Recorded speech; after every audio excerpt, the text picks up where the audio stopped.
Good evening and welcome back to the One Celtic Fans View this evening. Celtic have finally announced what they're doing with their, well, they haven't announced, but it's been leaked what they're doing with their pre-season this summer. And we're also going to talk about the fact that there's so many teams from so little countries in the Champions League this next season. I just don't like it. It puts me off. It does put me off the Champions League, I will admit. I mean, when Celtic, the years that Celtic have not made the Champions League and not qualified, I don't watch it because I think it's turning into a European version of the English Premiership. And I don't mean that by the fact there's so many English teams in it. I mean in the fact that it's a pretty much closed shop. But anyway, we'll talk about that soon enough. Before then, we're going to talk about, yes, not the pre-season game. No, I'm going to talk about Scott Brown and Gordon Strachan. And the fact that Scott Brown has been linked with the Dundee job.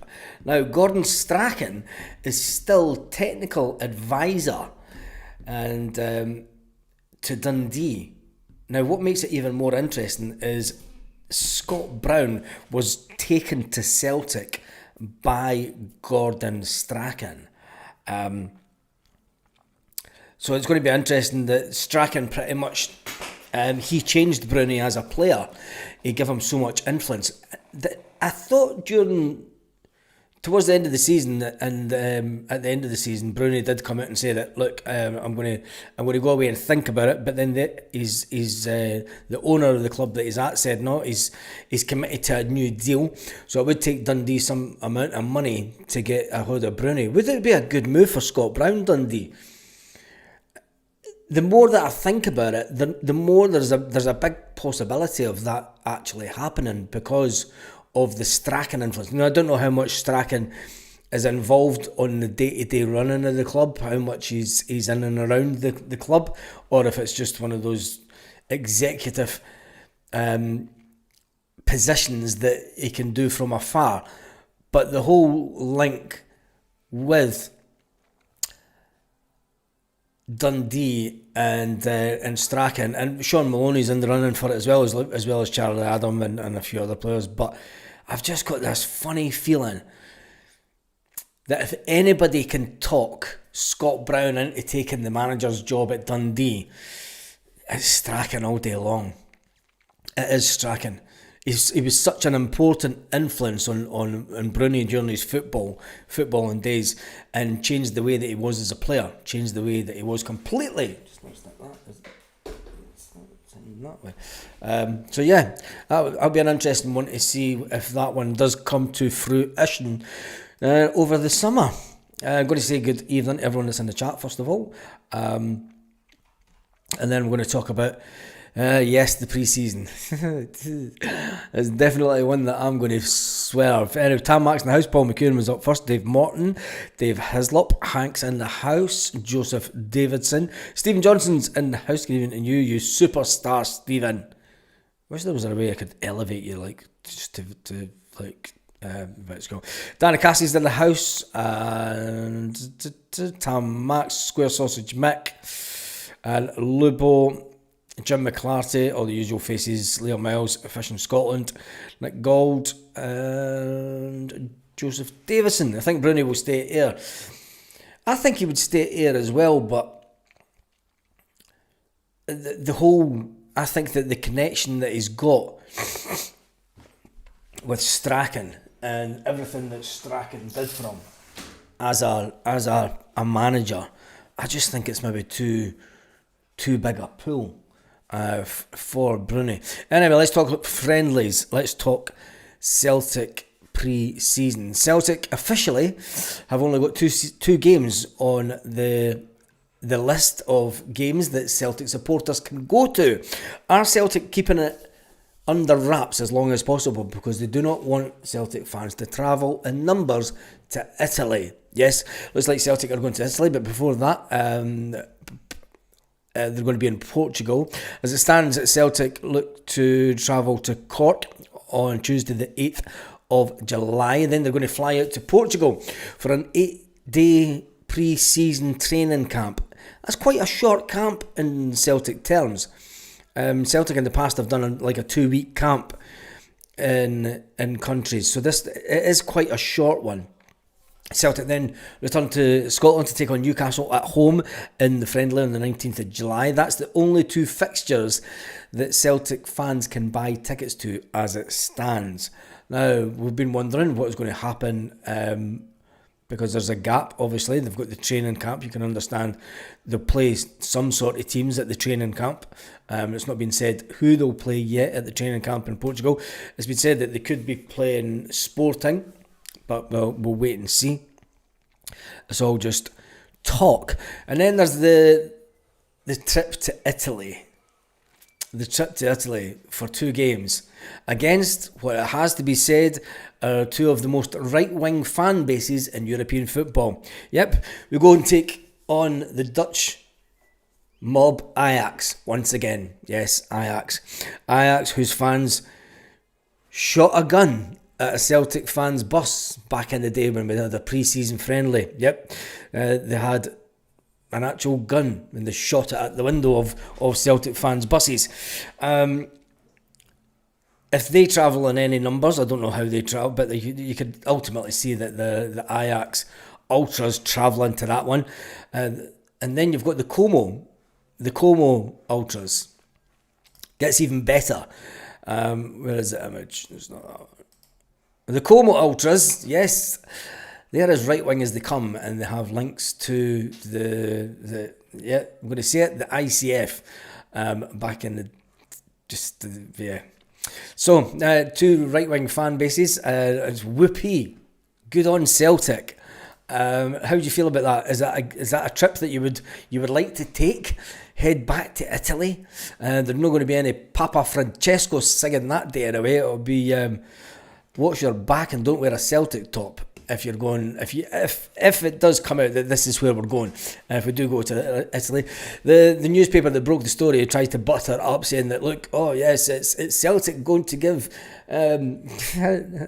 Alex Bailly his medal in person, and they've set up a little tournament. And it looks as if there's going to be games on the 24th and the 26th of July.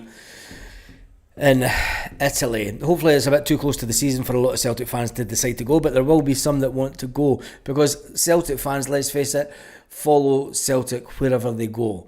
And I think I would give that one a miss. Anyway, the fact that we're going to go over and play Como suggests that this one's maybe been in the pipeline ever since Alex Bailly was at Celtic and left in the previous window. Obviously, Como and Seb Fabregas would have spoke to Celtic to see how Alex Bailly had been playing at Celtic over the short term that we had him on loan. And funnily enough, they decided to buy the player. Yes, they triggered the release clause of around about £5 million, which is about €6.5 million, to keep the player. So anyway, he did. Alex Bailly did say on Instagram the other day that he was so proud of his experience, the growth, the memories, and the people that he met at Celtic.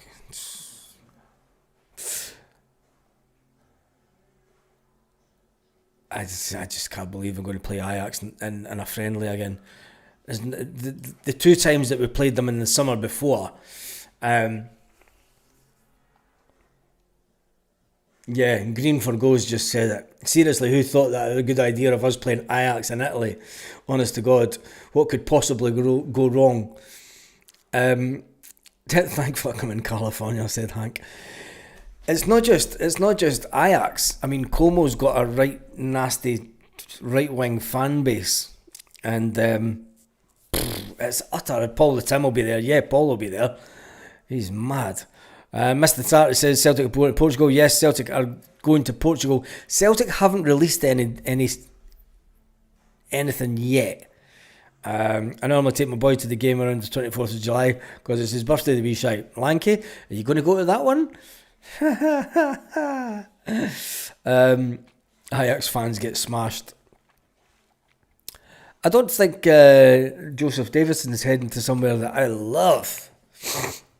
He's heading to Torrox about that time. I think I might just go to Torrox at that time. I usually try and... I used to like going to pre-season games, but I mean, I'll be honest. I mean, that's one that's just got mayhem written all over it. Mayhem written. And I wonder if any buses will go, because pre-season's always a great time for bus trips. And there is one or two mad buses out there that'll go, fuck it, let's just do it. Bus all the way early, smashed for 2 days, and then just like drive home completely wasted. What's Naples like? It's all right. I know somebody that's just been there with Napoli. A good mate of mine. He went over with his missus for Napoli winning the league.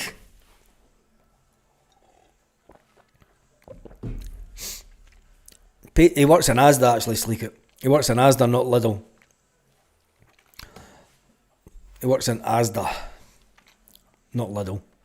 Dan Cassie says, plus, why would it say... Yeah. Naples is mad. It's like a South American city.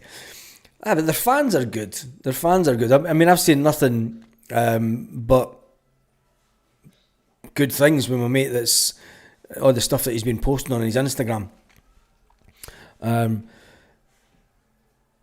No, he's not.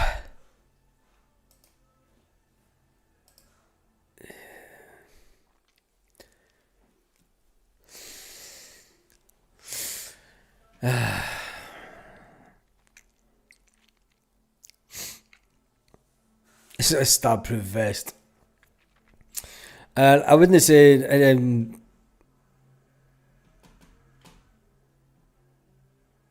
I wouldn't say that it was was it stab-proof vest stuff? I don't think so. I mean, I'll ask him, mate. I'll ask Jeff what he thinks of the city, and I'll get give me 2 minutes actually. I'll ask him tomorrow morning. I'll send him a message. And I'll say what's Naples like and why we're not going there. Do you know what I mean? Anyway, the Champions League. And let's talk about that. Are you overly impressed with the way that the Champions League is set up? Obviously, I spoke about it briefly this morning. We look at the teams that have already qualified for the Champions League phase in next season. Personally, I don't think it should be called the Champions League. I think that the UEFA has bowed down to pressure of the big clubs that wanted to break away to the European Super League. And if you look at what we have right here, it's a European Super League. Liverpool, Arsenal, Man City, Chelsea, Newcastle and Tottenham make up the English contingent going into the Champions League. And Barcelona, Real Madrid, Atletico Madrid and Athletic Club, Villarreal make up the Spanish contingent. The Germans, they've got Bayern Munich, Bayer Leverkusen, Eintracht Frankfurt, Borussia Dortmund. The Italians have Napoli, Inter Milan, Atalanta, Juventus. PSG have got only the 3 teams. France has got only the 3 teams: PSG, Marseille, Monaco, and Ajax and PSV Eindhoven, the 2 coming in from Holland. Olympiacos, the one coming in from Greece, they stole Celtic's place for automatic qualification. Slava Prague as Sporting, and Galatasaray and Union Saint.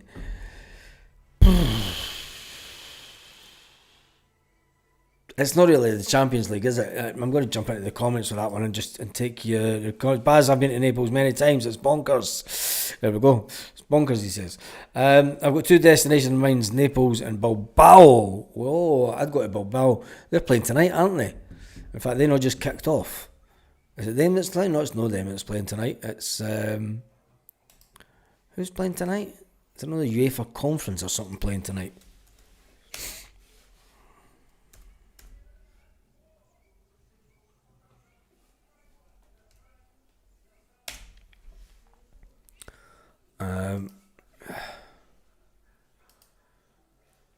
It's 1-0 already to Real Betis. It's playing against Chelsea. Oh, good on Real Betis. Real Betis is 1-0 up against Chelsea. Now that's made my night already. Anybody but Chelsea. Real Betis are a good team as well. So they're 1-0 up. 1-0 Betis. Hope Chelsea get pumped. Just shows you what the Celtic board will do for money, but says Anthony. It's... I find that, I mean, I understand why we're maybe playing Como, because that's a conversation that maybe came up during the time that Alex Bailly was released by Celtic, and I just think, God, mind you, we played Chelsea last year in America, so, you know, Celtic have got a thing about picking teams that could prove, I mean, one way to look at it from a football point of view, it's games that's going to test Celtic. The fact that, I mean, the Cork City one, that's just taking Celtic back to Ireland and trying to milk the three Irish boys, just trying to milk it for them. From where we've been over the last few years, doing the tour in Japan during the summer, and then America last year, and then not having really, there doesn't seem to be, I mean, is it just purely football decisions this time? Maybe Brendan Rodgers we need to really focus on the football. I don't know. The fact that Newcastle United, that will give us a good test going into the Champions League. It'll give us a good test because, let's face it, Newcastle are going to be in the Champions League. So playing against Newcastle, we'll see where we are. Playing the likes of Como, well, Como are in the one even in the top league in Italy. I don't know if they got promoted or not, but it's not a top class team, is it? You've got to say, okay, they've got Seb Fabregas, good manager. Could see where that one takes us, but then we're going to play Ajax, and then Ajax, well, they've got a good pedigree. So yeah, it could be a good test for Celtic, but I just think that we could have done something a bit better. It seems to me that we've been unsure of plans this summer. There's obviously things going on in the background, and it could still be. Could it be the fact that there is a power struggle? I've mentioned this before that there could be a power struggle going on in the background of Celtic. The fact that Lawwell changed things and got Nicholson the job, chased out Dominic Mackay or whatever his name was, and I think that could be a serious power struggle going on in the background. Who likes my Jota pitch on the wing? Well, there's one player that we could have done with pre-season, but he's not going to be there. I tell you, what are Celtic doing? Anyway, Celtic released a video today from day one to the final whistle, 2024 to the 25 season. Had it all. Big performances, big moments, and another double secured. The end of season video looks back on the journey, the goals, the games, and the memories that brought us here. Because at Celtic, there's always more to come.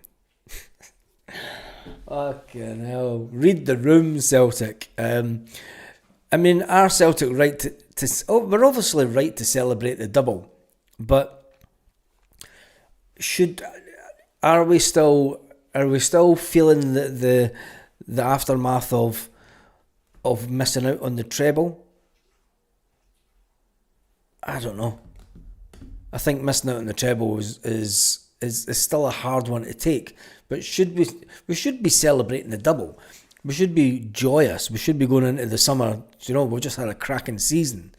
Missing out a treble is one thing, but winning a domestic double, I don't know how many times we've won the doubles, but the fact that we missed out on creating a world record, I think that's what hurts Celtic and all the fans. And I was actually speaking to someone that was working at Celtic Park after the cup final. Yes, they were working at Celtic Park, and when the players came back to what was meant to be a joyous joyous occasion was turned out to be very subdued, as you would expect. The person that I was speaking to said that, the players all sat down and had their meal at Celtic Park afterwards, and they weren't in the fine voice that they could have been if they had won the treble. Nico Kuhn should be sold, says Square Sausage Mick, and Lanky says there's a big chance of Kuhn leaving this window. Of course there is. The fact that we're playing Newcastle, that'll allow Newcastle to see up first. Could be worse. We could be a bunch of serial losers winning no trophies and having the brass neck to laugh off over social media. Yeah, exactly, Jade. I think the irony of Rangers fans trying to get the upper hand on at the end of the season banter when they've won absolutely nothing, and then they seem to think that they're going to be the richest club in Scotland when the fakeover happens. Oh, we're going to be rich beyond our wildest dreams. Anyway, moving on to transfer news. The Brøndby manager has said that there's nothing to talk about when it comes to Matthias leaving Brøndby this summer. He says, when there is something to talk about, we can talk about it. We don't have anything to talk about right now. So we're not saying goodbye to Matthias just yet. We'll sit down and look at it over the course of the next and see what the transfer window brings. This applies to Matthias and all of the other players. He's an interesting player for the 5 major leagues. It's not without reason that he was named Player of the Year, and there's so many big clubs interested in him. Fucking who cares? Matthias, that ship sailed as far as I am concerned. And I could see the numbers dropping off due to the fact that there's a European final on. Dan Cassis says, why would I say that we will still be here next season for the mighty Celtic into the small? But Danny, do you really think so? James White says it's not acceptable losing to Aberdeen. I think they only won about 4 or 5 20-odd games. We scalped them by 5.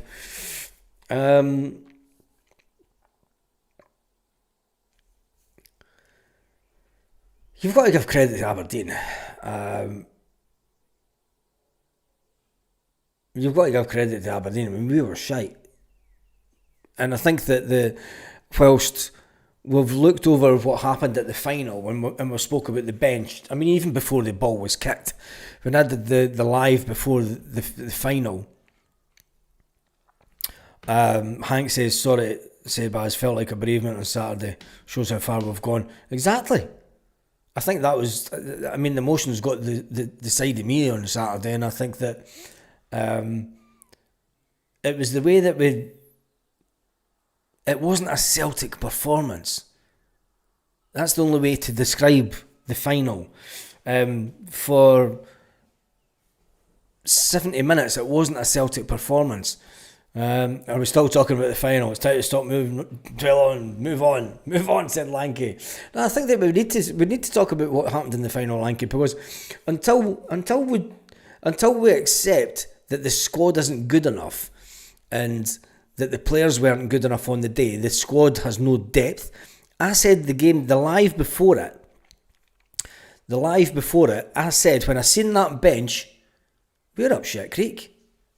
There's nobody that can come on and change the game.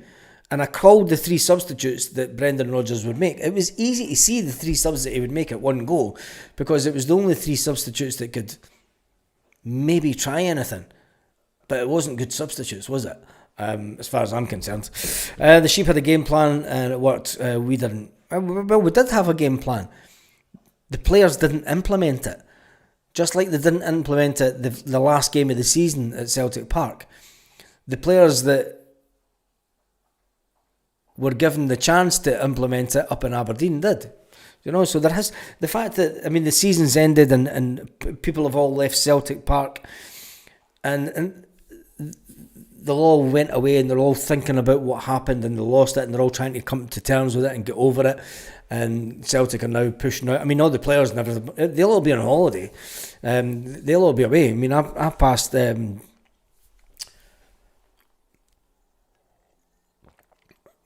ex-Celtic goalkeeper is at Hearts now, Big Craig. I passed him at the airport when I was coming back. He was going on holiday with his kids. Alright, guys. Damn. Square Sausage Mix says, we need to move on from the disappointment with the cup final. We all know what went wrong. Let's fix it. I don't think it's for us to fix. I mean, all we can do is sit and talk about it and hope that Celtic get their finger out. The fact that there's not been any opening bids for players. You can bid for players before the transfer window opens, and you can get it all done and dusted. You can have the paperwork all signed and everything ready for the first day of the transfer window. And I think that we all want Celtic. When you look at it, the players are going to be back in pre-season in 4 weeks' time. It's 40 days and 40 nights. 40 days and 40 nights until Celtic play their next game. I feel like Joseph. 40 days and 40 nights until Celtic play their next game. And the power brokers that be have basically got 30 days to rectify the squad situation. Anything else going into pre-season this summer, if we don't give Brendan Rodgers what he needs and wants, it's surprised to see Aberkiefer sign up. Not really, because he came through the Celtic youth system, T1. He came through the Celtic youth system. We're letting Scott Bain go. We need another Scottish player to come in for the contingent of European quota. We're also bringing him back because he came through the youth system. You have to have 4 players in your Champions League squad that have came through the youth system at Celtic. So he ticks 2 of the boxes. Which is it's unbelievable, but it is what it is. Lanky says, the glad I go fishing keeps me occupied. Baz, remember Our Lady's Motherwell? Dumbarton's produced some Celtic players. Yep. Rab says it's going to be a long summer. People crying over losing the cup. God's sake, we've had our more fair share in the last 9 years. Oh, Rob, you had to be a Celtic fan during the 90s. I did say never underestimate your opponent. Yeah, and we did, Jim, we did. I'm still gutted. Young fans are spoiled, but we win, lose or draw, we're forever Celtic. Yeah, and so we should be still gutted. We should be. And yes, it's right. It's how far we've came as a team and as a fan base. And somebody said on the channel earlier on, I seen a comment saying that the Scottish Football League is dead. It's dead, and it's not dead. It's and it's alive and kicking. Tell that to all the fans of other clubs that come every week. And I think when you look at the Scottish League and people are bemoaning the fact, and this never happened, I'm fucking going over old rope here, but when we went on the run to 9 in a row, it was a bad thing for Scottish football. But when Rangers went on their run to 9 in a row during the 1990s, it was fucking glorified and fucking fuck you Fenians, you know what I mean? But when it comes to Celtic being as dominant as what they are, because it's a financially astute club, it's a case of, it's fucking killing the game. It's killing the game. SPL fixtures are out on Sky Sports on the... It's Stephen Johnson on the what of June? 9 o'clock in the morning.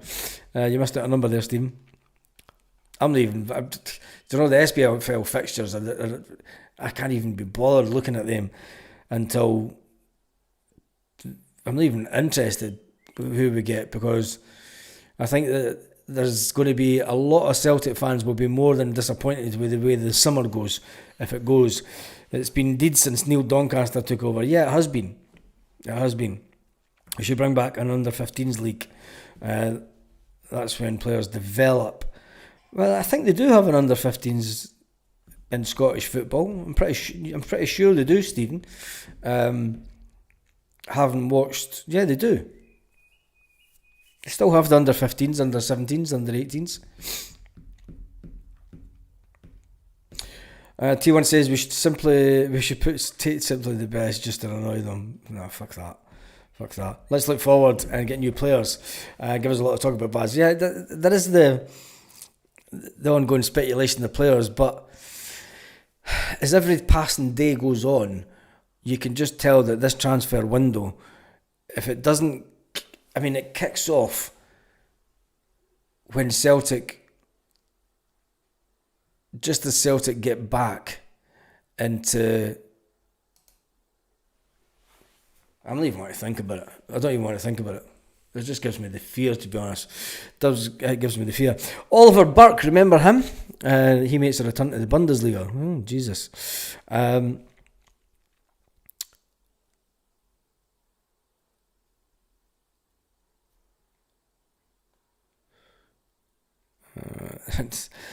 I noticed that a lot of people are jumping on the story that Celtic have had a bid rejected for the young 17-year-old defender when they haven't made a bid at all. All they've done was made inquiries. Oh, this one is... You're not going to like this one. And it's one that I said would happen this summer.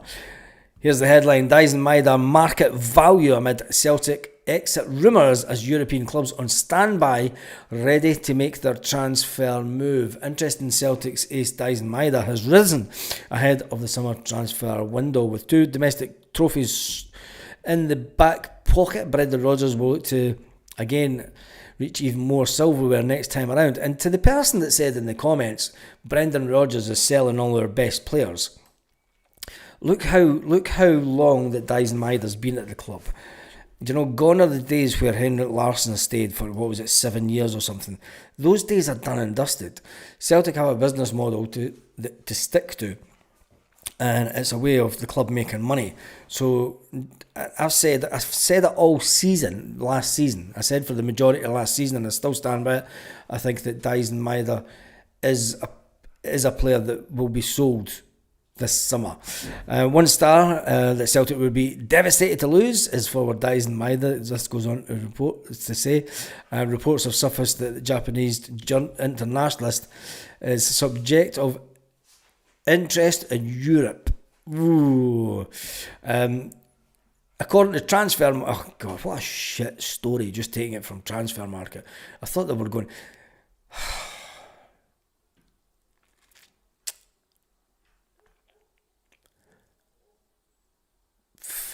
Mainstream media pish. This is what happens when mainstream media and Celtic fan sites get combined. You get fucking shit stories. According to Transfer Market, Daizen Maeda is worth €11 million, £9.2 million. Celtic will have their work cut out to keep a hold of the player.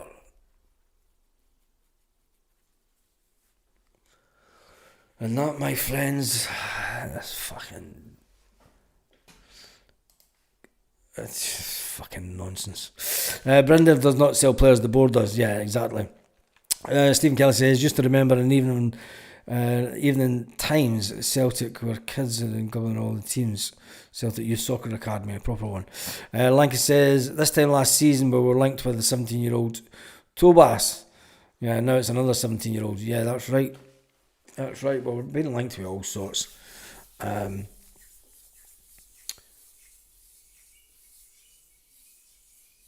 just reading some of the comments.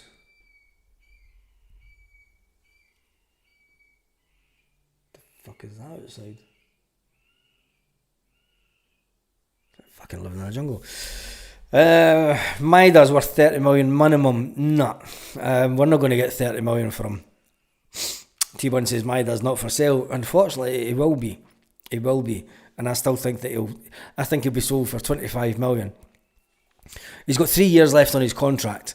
I think that Celtic will get 25 million for Daizen Maeda, and I think that we'll get 15 million for Rio Hatate. I'll stick to you, Baz, for my Celtic news, not the mainstream media, said Richard. Yeah, it's fucking... The mainstream media's just get... The integration... I'm going to have a moan now. The integration of this nonsense that you get fan media. And there is some fan media sites. I mean, I know one site that is just fan media, but the integration of professional journalists into fan media and professional organisations coming out with fan publications when they're getting paid a wage by the professional media. It's just a fucking nonsense. It diminishes, it takes away from real fan media, if you ask me. Now, I'm not saying that these guys aren't Celtic fans. Yes, they are Celtic fans, but I just think it takes away from the real authenticity and what YouTube is and what YouTube was meant to be. It was never meant to be a platform for professional organisations to infiltrate and to try and dominate, and that's what's happening. With both of the big clubs in Scotland, may I say. It's not so much done in England, but it's just the way that the Scottish media and the Scottish media have got to try and find their relevance. They've got to try and stay relevant with people not reading papers and people not buying papers. So what's the easiest way to do that? Just fucking come up with a YouTube channel, come up with a website, call it Celtic fucking this. I'm not going to mention the sites, you all know who they are. And I mean, I think there's 3 different websites, but they're all paid for by mainstream media. Everyone that works on the channels are working for a mainstream media company. And I just think that it's the crossover should never have been allowed to happen, but it is. Lanky says there's been at least 6 players that's been mentioned for us. The majority of them are wingers, a few strikers and 2 defenders. Yeah, but Brendan Rodgers is wanting 2 midfield players. Be interesting. We'd be surprised if he got more than 10 million for Hatate on his last two seasons' performances. I think that you'll get that because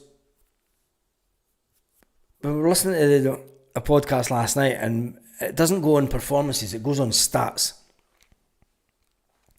The Rangers ways crossed over the Rangers rabble. Lanky. 2 arse cheeks of the same arse. They both work for the Herald Group. They probably sit in meetings together. They all work for the Herald Group. The website, I called this out years ago, but I didn't realise that the 2 of them were at that point linked to the Herald Group, because it was the exact same websites, they had the exact same sponsors. Now on YouTube as well, and this is another thing that pisses me off, on YouTube, when you have a sponsored video, you're actually meant to bring it up as a sponsored video. The YouTube terms and conditions, if you're getting paid to do a video, you have to show it in the video. They get sponsored and they get paid.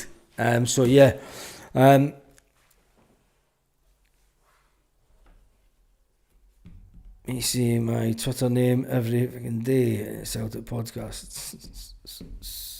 Anyway.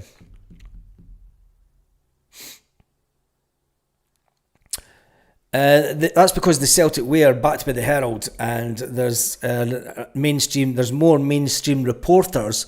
There's one, Stephen McGowan, who is a mainstream media reporter, and listen, what's his name that runs the Celtic way? He used to work for the Daily Record. Do you know what I mean? So it is all mainstream media, and it's just the way of them staying relevant in the modern age. Fair play to the guys that are doing it. But the fact that the majority of people in Scotland and a lot of football fans turned away from mainstream media, and now they're trying to manipulate to get back into being relevant in the modern era. I just think it sucks. But anyway, what would I know? I just done my first Celtic video was the day that Neil Lennon was made manager. I'm just a fan that sits here and fucking moans about Celtic. I check all the sites, Baz, so I know what the real ones are. What do you mean? There's a lot of real sites out there, but there's the ones that are anyway, we digress and we move on. So the breaking news tonight was Celtic will come face to face with Alex Bailly. They'll be able to give him his winner's medal. Yes, he gets a Celtic League winner's medal for his time at Celtic. But Celtic also take on his club, which is Como, their right-wing fan base, and it looks like we're going to take on Ajax this summer. An absolutely fucking nightmare of an away trip, that. Celtic officially have only made the announcement of Cork City and Newcastle United. Cork City on the 8th of July. That one I wouldn't be fucking buying a ticket for anyway, because the tickets are 45 quid, which I think is ridiculous. And then even when it comes to the Newcastle United one, for the Newcastle United game, Celtic want 25 quid for that one, 17 for concessions, under 16. Under 13s, they want 12 quid. And the booking fee. That'll not be a full house. You'd be lucky if you get half the stadium for the game against Newcastle. Definitely half the stadium. I mean, they've given Newcastle 7,000 tickets. That's because Celtic know that Celtic fans will not fill the ground for that one, which I think is just, God, it is what it is. But Celtic will see that as some kind of, we're having a home season ticket game. Anyway, the Real Betis are still beating Chelsea 1-0, 35 minutes into the game with that. That's me done and dusted for the night. It's one of these really boring nights where there's not a lot to talk about. Players are all on holiday. Managers on holiday. We should have just fuck off on holiday, shouldn't we? Anyway, have an absolutely fantastic evening, all you wonderful lot. Still 141 people online. There has been 655 people. Newcastle have sold out. It doesn't surprise me that they've sold out. They'll come up in big numbers. Bought a home top with Brendan Rodgers printed on the back, £91, not cheap. I don't know if I'd buy a top with Brendan Rodgers on the back. I don't know if I would. Was it signed by him? I don't know. But anyway, have an absolutely fantastic evening, Celtic fans. Wherever you are, there'll be a video out tomorrow morning just before 9 o'clock. On that note,